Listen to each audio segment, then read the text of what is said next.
All right, hey everybody, what's up? Mikkel here. Just wanted to, jump on here, put a little YouTube video out there about how I am currently beating cravings. So, cravings have in the past beat me. I get really bad cravings at night and I want carbs, everything. I just want junk food, I want peanut butter bagels, I want cake, I want donuts, I want like super sugary, sour sweet candy, so just things that absolutely ruin a diet. Obviously, those are things that you can have in moderation. I still have them in moderation. I actually am able to have half to a whole peanut, depending on the day, between a half and a whole peanut butter bagel at night, which in the past wouldn't have worked out with my diet schedule because I would have been eating too much during the day. So first of all, let me go ahead and tell you guys how I structure my day so I am able to have some of those sweets at night without completely ruining and obliterating my diet and all my hard work and all of my progress.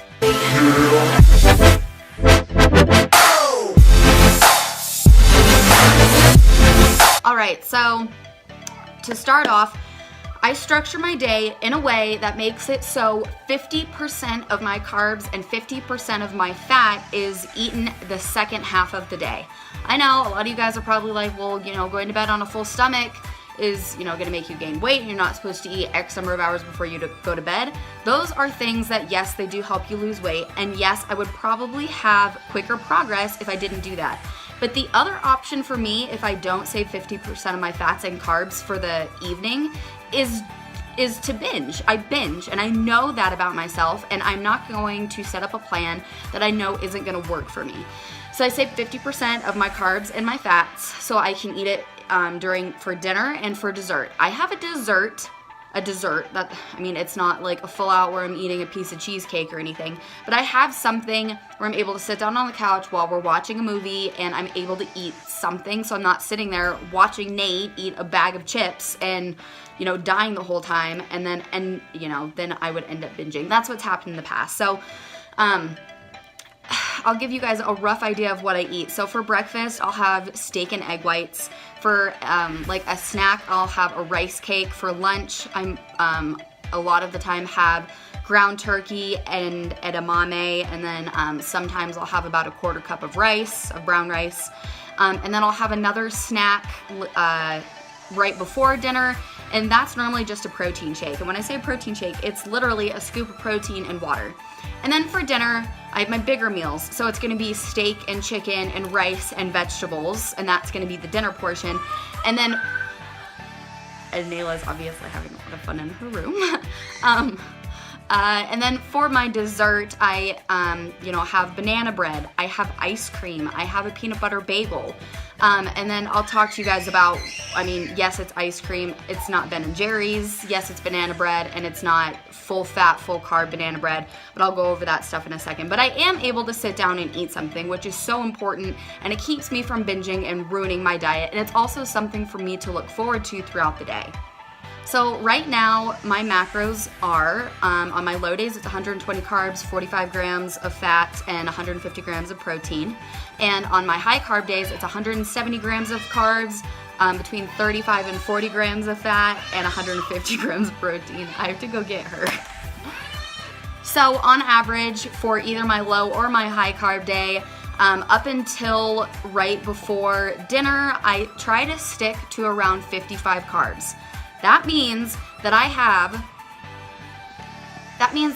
around 85 carbs for dinner and for my dessert. And that is perfect for me. That works for me. Not saying that necessarily would work for you depending on your schedule, your day. This is just what I do. This is what I have found works for me. So that's how I structure my day to make sure that I don't binge. The next thing I want to talk about is choosing good dessert choices. So when I say that I eat ice cream, I absolutely do eat ice cream, but it's a brand that is almost no fat and it's super low carb, and it's actually a protein ice cream. So my favorite one right now is this. It's called Enlightened. It's delicious. I found it just walking through the store at Safeway, so I know Safeway has it. They have a bunch of different kinds. This one right here is 100 calories, but they have... All right, hopefully Nayla is done breaking things now. Come here. So the one that I showed you is 100 calories. They have other ones that are less calories, so like 75 and 80 calories. If that's something that you need, I got this one because it looked good and it is good. And this one is the caramel oatmeal cookie crunch. Whoa! Bonk! Let's see, caramel oatmeal cookie crunch. So that's my favorite. Something else that I really like to eat, I love banana bread. I have a low-fat, low-carb banana bread recipe that I make that is actually edible. Sit. And I spray it with the I can't believe it's not butter, 0 calories, 0 carbs, 0 fat spray. And that makes it taste, not that it tastes bad, but it makes it a little more moist. It makes it good. So I really like that. And then the one thing that I can't live without, and I know everyone has something that they like can't live without, whether you know it's like donuts or it's popcorn or ice cream or whatever it is, I can't live without peanut butter bagels. So I seriously try and factor in half of a peanut butter bagel every night, and if I can't do that, then I'll have a quarter of a peanut butter bagel, but that kills tons of cravings for me. She's saying that it doesn't, but it does. So the point is to choose what? You done? Okay. The point is to choose good, healthy dessert choices. Even if you don't, and there's something that you have to have that there's no way to make healthy, let's say that it's a specific candy, make sure that you, Anela, no. Make sure that you calculate, you know, how many of whatever you're eating you can eat. So if it's Tootsie Rolls, make sure that you check and see, you know, look at the nutrition facts on the back of the Tootsie Roll thing and figure out what is okay for you to eat and then stick to that number. It gives you a taste. It lets you taste whatever it is that you have to have. And so the point is, if it fits your macros, diet isn't about cutting out full food groups. It's about creating a diet that works for you and that you can stick to, because that's the point of a diet. It's not even really a diet. It's, you know, a life, everyone says this, it's a lifestyle change. So it's something that you do every day, and it's sustainable. If it fits your macros, it's sustainable because you can eat technically whatever you want as long as it fits your macros. So something to keep in mind. Make sure that you're having dessert. If you have to have dessert, just make sure that it fits into your macro goals for the day. One other thing that I try to do throughout the day when we're talking about doing like healthy dessert choices is tricking my body when I have cravings during the day, because they're not always at night. So let's say that it's lunchtime and I would really prefer to sit down with like a bagel, avocado, and bacon sandwich, because I really like those, but that's a lot of fat, is I will have something in place that normally is really sweet and not very good for you. The thing that I normally substitute it for is pancakes. So I love pancakes. And if you follow me on anything, I have my pancake recipe all over the place. It's my favorite with the cinnamon crunch protein powder.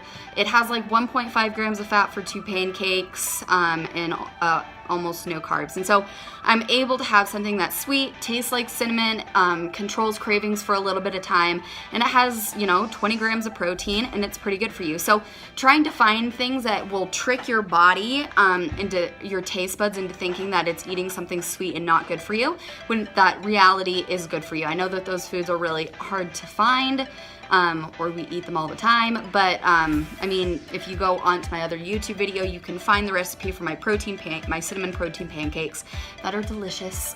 So that's also an idea. So trying to find things throughout the day that are going to be better for you and trick your taste buds. All right, the last thing that I want to talk about is something that I had for a very long time, and it is the all or nothing attitude. So I screwed up, I may as well just completely give up. And that is so wrong, and it hurt me for years. So I would, you know, screw up at lunch and eat something that I wasn't supposed to, and I was like, oh, well, I already screwed up my diet for the day, and then I would eat junk and crap for the entire rest of the day. Every single thing that you put into your body that is not needed is going to kill your results. It is better to screw up and stop early than it is to screw up and just say, oh, screw it. And so that's something that's really hard to break. But what I've realized, and the thing that I've been thinking about to help me beat this, is I love my progress. I love my results. I want to keep the body I have. I want to better the body I have. And continuing to eat, even though I've already screwed up, is only going to make it worse. So, and it's okay to cheat. It's okay to fail sometimes. Just get yourself back on track. Know that it happens to everybody. It happens to the best of us. And understand that it's going to happen. And so when it does happen, you can let it slide. You can let it go. And you can just move on. And from that moment on, not from that day on, but from the second after that you realize, oh crap, I screwed up. She's rolling dice. You just say, okay, well, you know what? It is what it is. It tasted good. I got my fill for whatever it was. And we're going to move on and we're going to do better. So the 3 tips that I'm giving you for beating cravings and being able to still eat some of your favorite foods is 1, structure your meals throughout the day so you're able to have dessert or have high calorie dense foods when you have your cravings the most often. Most people it's going to be at night, so it's going to be meal structure. The second one is going to be choosing healthier dessert choices. Just finding a way to make whatever you normally eat a little bit healthier, like my banana recipe. So that's number 2. And number 3 is to get rid of the all or nothing mentality. So the mentality of, oh, I already screwed up, I may as well eat whatever I want. So that's something else that I had to get over, and it has helped me tremendously. The reason that I'm doing this video is because I was the queen of overeating and binging at night because I had such bad sweet cravings. So hopefully these 3 tips will give you a little bit of something to go off of, and hopefully it'll help you a little bit. Thanks, guys.